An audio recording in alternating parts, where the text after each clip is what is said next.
तो बच्चों नमस्ते।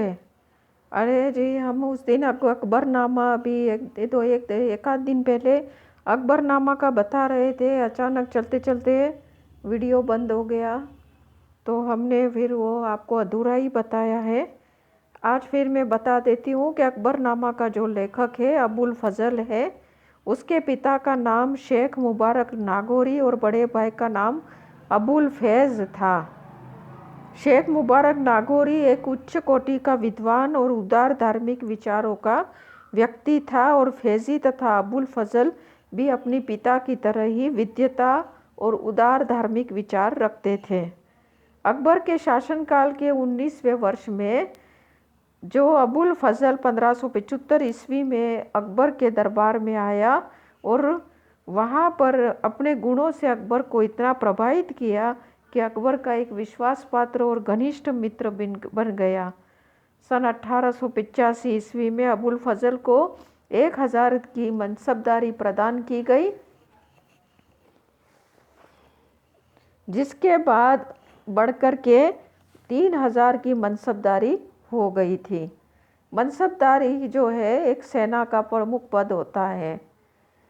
अबुल फजल के इस बढ़ते हुए प्रभाव को देख करके दरबार के लोग ईर्ष्या करने लगे थे, और वे अवसर देख करके अकबर को परामर्श देते रहते थे, ऐसा कि उसे दक्षिण भेज दिया जाए, क्योंकि उन्हें आशा थी कि दक्षिण चला जाएगा तो ये है कि वहीं पे उसका ध्यान बढ़ जाएगा, और अकबर जो है उसका ध्यान अबुल फजल की तरफ रहेगा नहीं।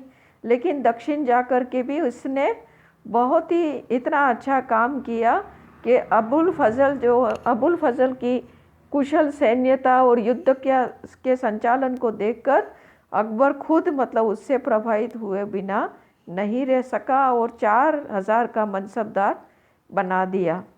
बाद में 1602 ईस्वी में शहजादा सलीम ने जब दूसरी बार विद्रोह किया, तो इस स्थिति में अकबर ने अबुल फजल को भेजा था, क्योंकि वो सर्वाधिक विश्वास पात्र व्यक्ति था, और ये बुंदेलखंड की सीमा में होकर आगरा लौट रहा था। तब सलीम के आदेश पर वीर सिंह बुंदेला, जो वहाँ का शासक था, उसने 12 अगस्त 1602 में, ओरछा का शासक था ये, बुंदेलखंड में ये अभी जो है उसका आता है, तो 12 अगस्त 1602 ईस्वी में इसका वध कर दिया। और अबुल फजल ने जब उसकी मृत्यु के समाचार सुने तो वो 2-3 दिन तक तो वो दरबार में नहीं आया। वो बहुत रोया, अपने मित्र की हत्या के ऊपर बहुत रोया। अबुल फजल ने जो है कि जो ये ग्रंथ लिखा है, रचना है, अकबर के आदेश पर ही की थी, और अकबर ने अकबरनामा के लिए ऐतिहासिक सामग्री उपलब्ध कराने के उद्देश्य से अपने राज्य के लोगों को भी आदेश दिया था, जैसे कि वो उसके पिता हुमायूं और बाबर के बारे में भी जो कुछ जानकारियां हैं वो लिपिबद्ध करें। तो ऐसा कहते हैं कि गुलबदन बेगम है, जौहर है, बायजीद है, इन सब ने, अब्बास खां सारवानी है, इन लोगों ने ऐसे अपने अपने समय के अपने अपनी तरह से ग्रंथ लिखे, और भी लोगों ने लिखे होंगे, लेकिन ये कोई हमें मिलते नहीं हैं, इसके बारे में कोई ज़्यादा जानकारी नहीं मिलती है। अकबरनामा को अबुल फजल ने 3 भागों में बांटा था। पहले भाग में उसने तैमूर और उसके उत्तराधिकारियों का इतिहास, बाबर, सूरी वंश का ये जो शेरशाह सूरी और इस्लाम शाह सूरी, और ये सारे सूरी सुल्तानों के बारे में, हुमायूं के शासनकाल तक की घटनाओं का वर्णन पहले भाग में अकबरनामा में अबुल फजल ने किया है। दूसरे भाग में अकबर के शासनकाल का 1602 ईस्वी के आरंभ तक का इतिहास मिलता है, क्योंकि इसके बाद जो अगस्त में इसकी जो है मृत्यु हो गई थी, तो आधा ही इतिहास हमें 1602 ईस्वी का मिलता है, इन्हें उस साल का। वो मर गया, उसके बाद तो वो रचना कर ही नहीं सकता है, तो ये बात है। अकबरनामा का तीसरा भाग आईने अकबरी है। अकबरनामा में अबुल फजल ने अकबर के शासनकाल के लगभग समस्त छोटी और बड़ी राजनीतिक घटनाओं का वर्णन किया है और प्रत्येक स्थान पर छोटी छोटी प्रस्तावनाएं भी दी है। महत्वपूर्ण जो घटना है उसके प्रत्येक स्थान पर छोटी छोटी प्रस्तावनाएं दी है। इन प्रस्तावनाओं के विश्लेषण से लेखक के धार्मिक और राजनीतिक विचारों और समकालीन विचारधारा का ज्ञान हमें प्राप्त होता है। लेकिन हम जो अकबरनामा का परीक्षण करेंगे, ये फारसी भाषा में लिखा है, तो हम जब परीक्षण करेंगे तो ये बात है कि अबुल फजल जो है अकबर के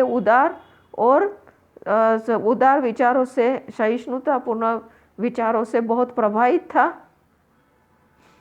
लेकिन अकबरनामा का एक सबसे बड़ा दोष यह है कि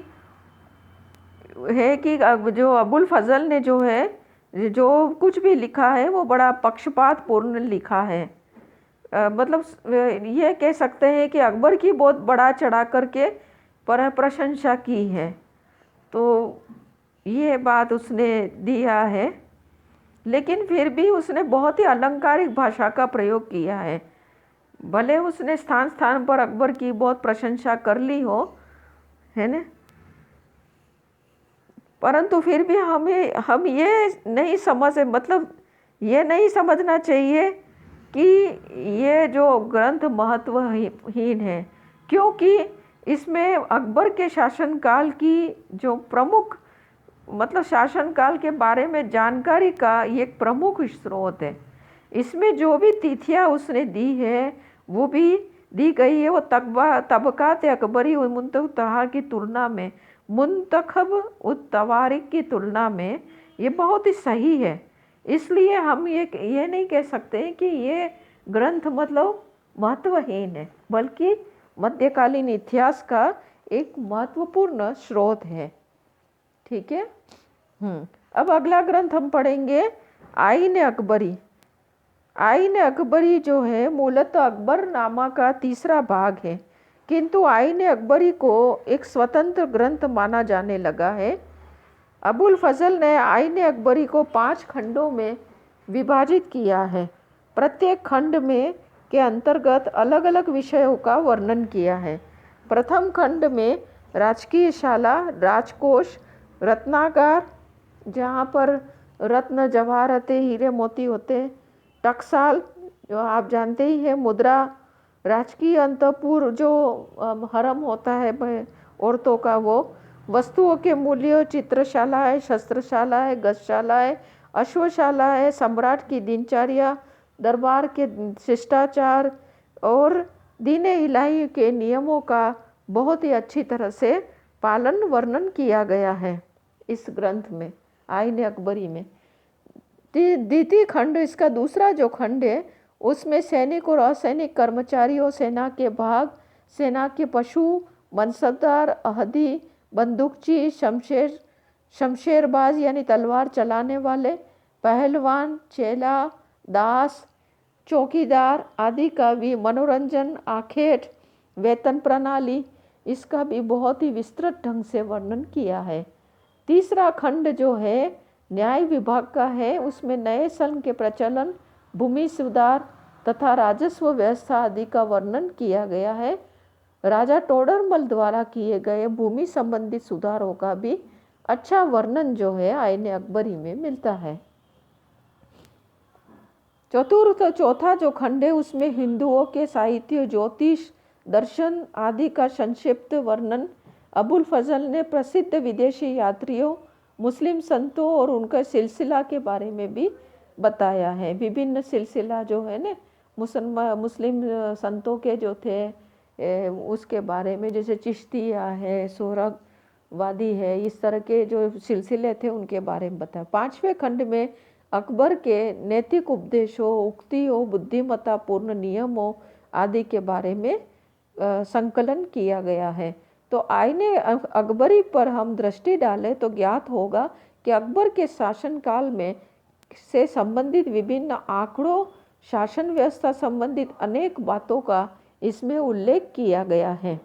उस समय सामान्य लोगों की दशा का उस समय जो सामान्य लोगों की दशाएं, रीति रिवाज, परंपरा, अंधविश्वास आदि को भी इस ग्रंथ में बताया गया है।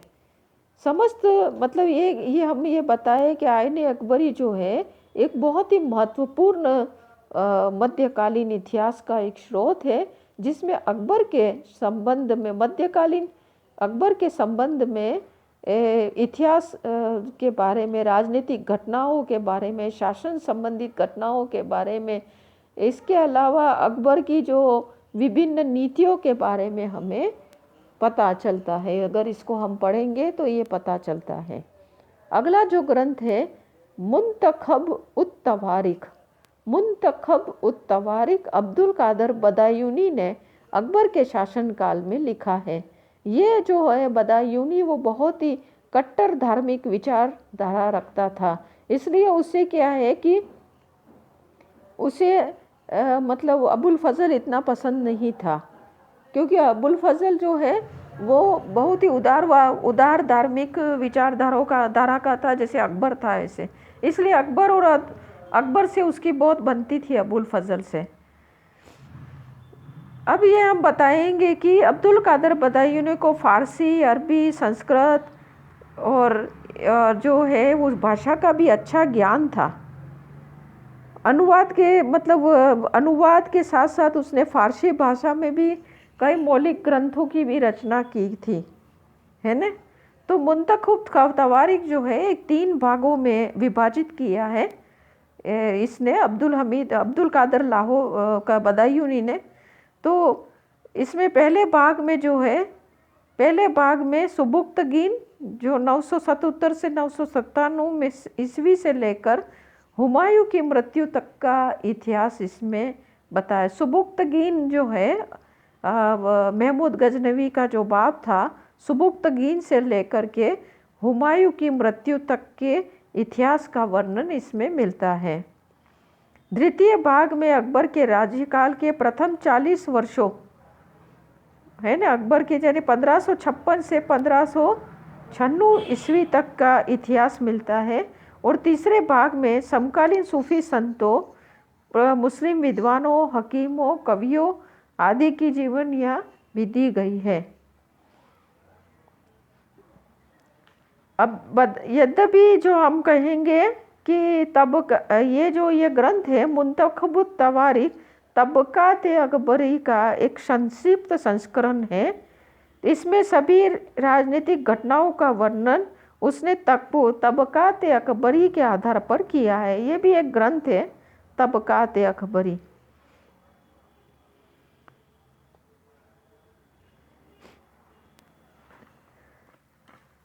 अब जो है हम बताएंगे आपको कि बदायूनी जो है शेख मुबारक नागौरी का शिष्य अबुल फजल और उसके भाई फैज़ी का जो ये है सहपाठी रहा है।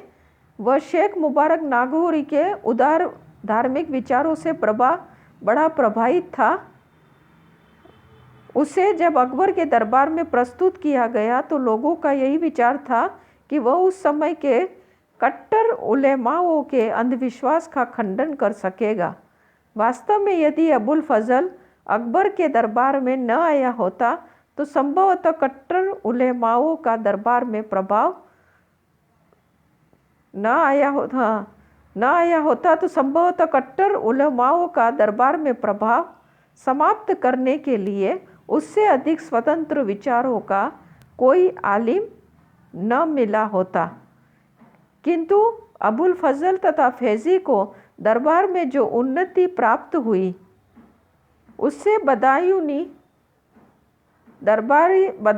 दरबारी वातावरण से पूर्णतः असंतुष्ट हो गया और अबुल फजल से ईर्ष्या करने लगा।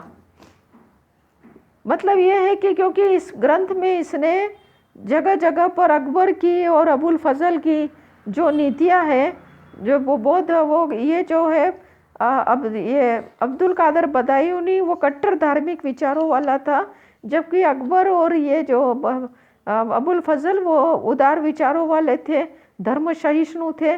इसलिए क्या है कि वो उनसे इसलिए अब्दुल कादर बदायूनी कई कई जगह पर ये मतलब इन दोनों की विचारधारा का खंडन करता है ना।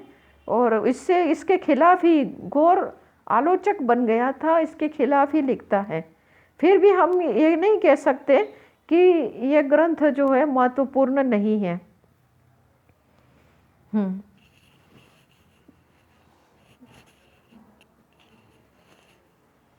मुंतखब तवारीख में सबसे प्रमुख विशेषता यह में हमें दिखाई देती है कि उसने यह ग्रंथ बादशाह अकबर अथवा किसी व्यक्ति विशेष को प्रसन्न करने के लिए नहीं लिखा, बल्कि वो खुद स्वतंत्र रूप से और बिना झिझक के उसने लिखा है, अपनी इच्छानुसार लिखा है। भले उसने बादशाह की आलोचना की है, अकबर की, कहीं भी संकोच नहीं किया है। इसलिए उसने क्या है कि अकबर के शासनकाल में इस ग्रंथ को इसने छिपा कर रखा था, किंतु जहांगीर के सिंहावलोकन के बाद इसे प्रकाशित किया था। दूसरा, बदायूं की शैली जो है बड़ी मौलिक और कुशल है, मतलब उसके थोड़े से ऐसे शब्दों में ही बड़ा प्रभाव है कि हम उसको पढ़ने के लिए नहीं चूकते हैं, पढ़ने से नहीं चूकते। ठीक है। अब जो अगला ग्रंथ है तबकात-ए-अकबरी का लेखक जो है ख्वाजा निजामुद्दीन अहमद, अकबर के समय में मीर बख्शी के पद पर नियुक्त था। विद्वान होने के साथ साथ वो उच्च कोटि का सैनिक भी था। उसने अकबर के महत्वपूर्ण अभियानों में भाग लिया था और उसकी मृत्यु है मात्र 45 वर्ष में नवंबर 1594 ईस्वी में हुई थी। निजामुद्दीन अहमद ने तबकात-ए-अकबरी की रचना अकबर के शासनकाल में की है और उसने 9 खंडों में विभाजित किया है। इस ग्रंथ की प्रस्तावना के अंतर्गत उसने गजनवियों का इतिहास का वर्णन किया है। प्रथम खंड में 981 से लेकर 1594 ईस्वी तक के दिल्ली के सुल्तानों और मुगल बादशाहों का इतिहास लिखा है।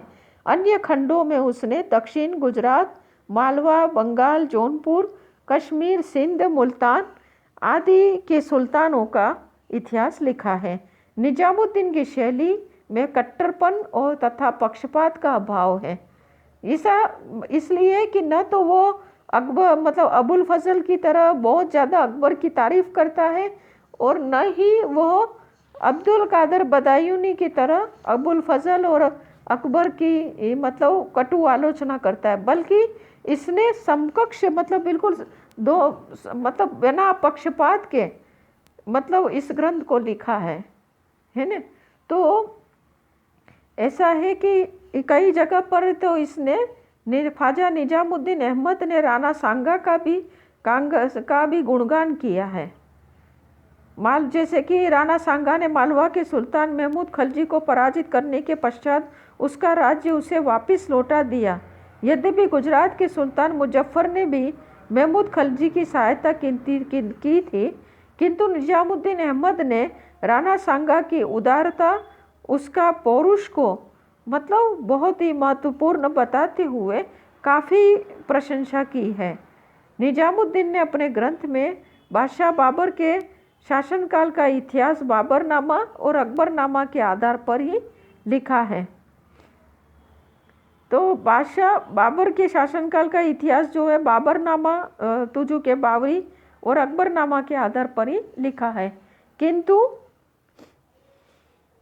बाबर के जीवन काल की अंतिम महत्वपूर्ण घटना के लिए तबकात-ए-अकबरी का बहुत ही महत्व है।